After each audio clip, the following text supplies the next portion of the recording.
If you've done a lot of inner work, but something still feels like it's not enough, this may be the reason why. There's a subtle pattern that I see, especially in thoughtful, growth-oriented women, where the desire to grow quietly turns into trying to become worthy. And it's easy to miss because it can look like awareness, it looks like healing, it looks like doing the work, but underneath it, there's usually a question that most people don't even realize that's actually running the show. It's some version of, what do I need to transform, fix, understand, heal, etc., in order to have what I really want, in order to be enough. And over time, this creates a very specific kind of cycle where growth stops feeling joyful and expansive and starts feeling like something you have to keep up with just to feel okay, just to feel deserving of what you really want. And it can show up in different ways depending on your current orientation. So I'm going to share a few examples, not so you can figure them all out or fix yourself, but so you can see them. Because once you see this clearly, it begins to lose its hold. This worthiness loop doesn't show up the same for everyone. It tends to move in different ways when the rational mind tries to resolve that feeling of not being enough. You might recognize one of these, or you might recognize several. Just notice which ones tend to surface for you without judging them or making yourself wrong. This is just the conditioned mind trying to resolve something that was never actually a problem.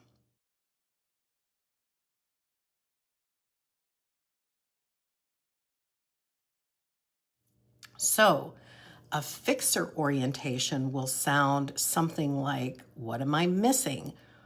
What do I need to work on? This position can create endless self-improvement cycles.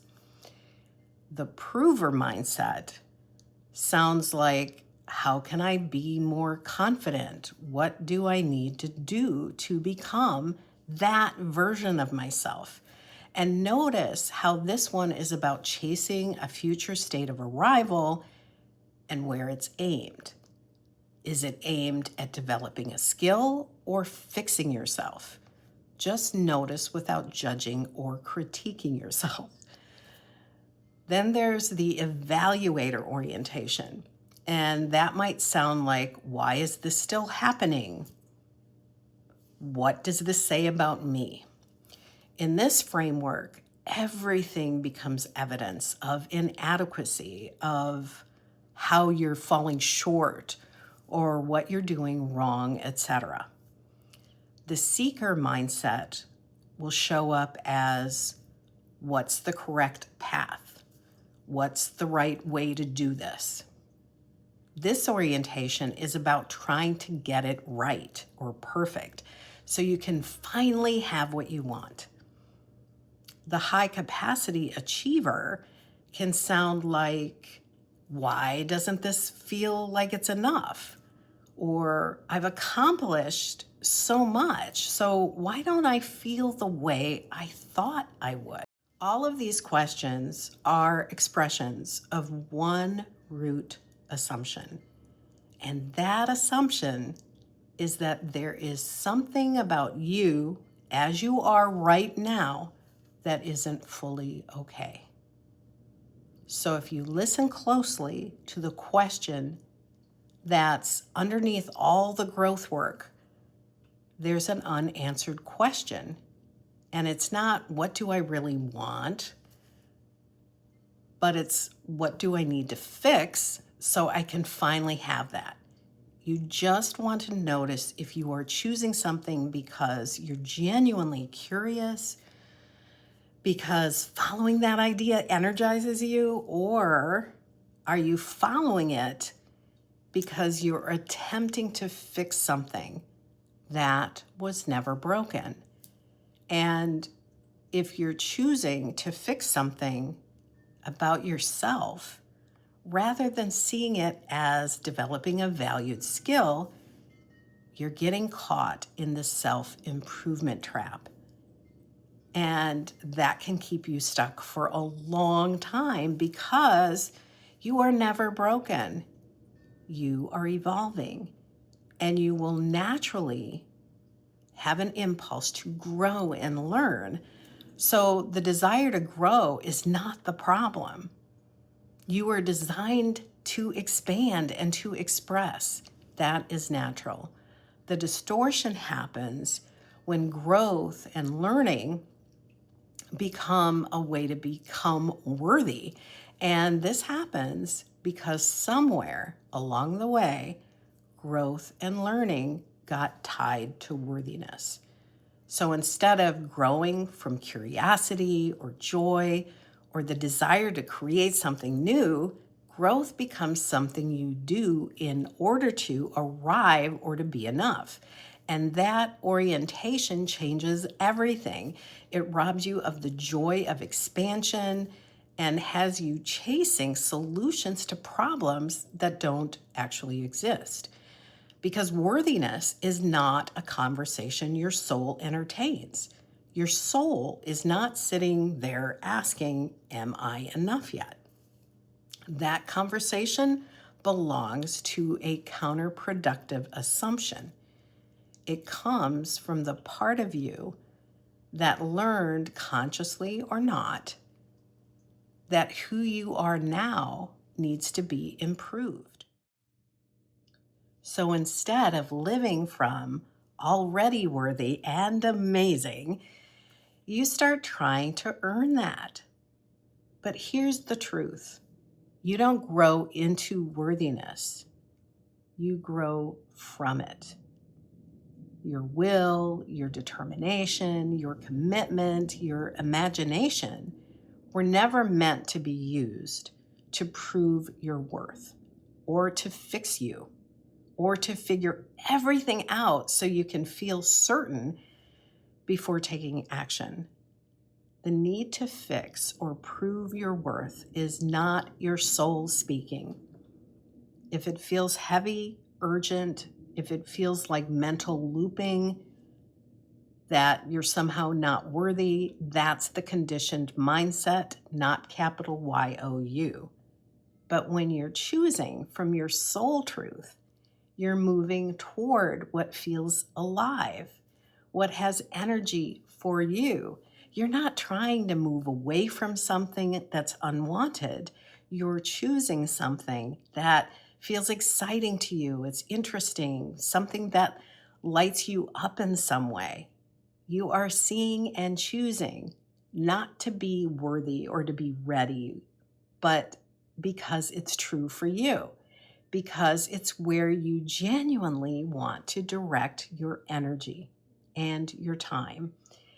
Everything you create in your life, every decision, every action, every direction, it branches from who you believe yourself to be. And if you're starting from, I'm not there yet, or I'm not enough, you will keep creating experiences that reflect that back to you. Not because you're doing anything wrong, but because that's the starting point. And that energy determines what you get back. So if you've been feeling like you should be further along, like you should have it all figured out by now, or you shouldn't still be experiencing this, please take a deep breath. There's nothing wrong with you, but you may be seeing yourself through a lens that was never true. You may be relating to your life like you or it's a problem to solve. And the truth, you're not missing any essential pieces. Your design is actually brilliant and was created for specific reasons to support you and your deeper reasons for coming to play in the sandbox of time and space.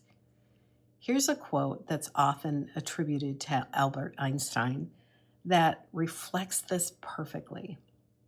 Everybody is a genius, but if you judge a fish by its ability to climb a tree, it will live its whole life believing that it is stupid.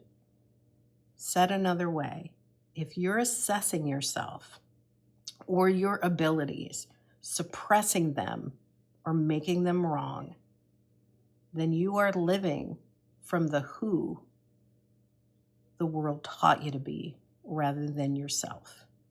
Because you are brilliant when you see yourself through the correct lens, through the eyes of your soul. And this is why I created the Soul Clarity Life Purpose Experience. It's about seeing yourself clearly beyond who the world told you to be, so you can relate to yourself from the magnificence that is already true for you. Everything starts with how you relate to yourself, what you can see, why you choose what you choose, what you allow yourself to have or not, how joyful or how hard things are. Everything begins with you. And maybe this is that moment when you say yes to living from the inner magic that's already there for you. I'll leave a link here and in the description box if you want to know more. And I'll also leave you with this. Your desire for more isn't a problem to solve, and it's not a sign that you need to do something to become worthy. It's about fuller soul expression. You are not here to impress. That idea is not you. It's a culturally conditioned idea.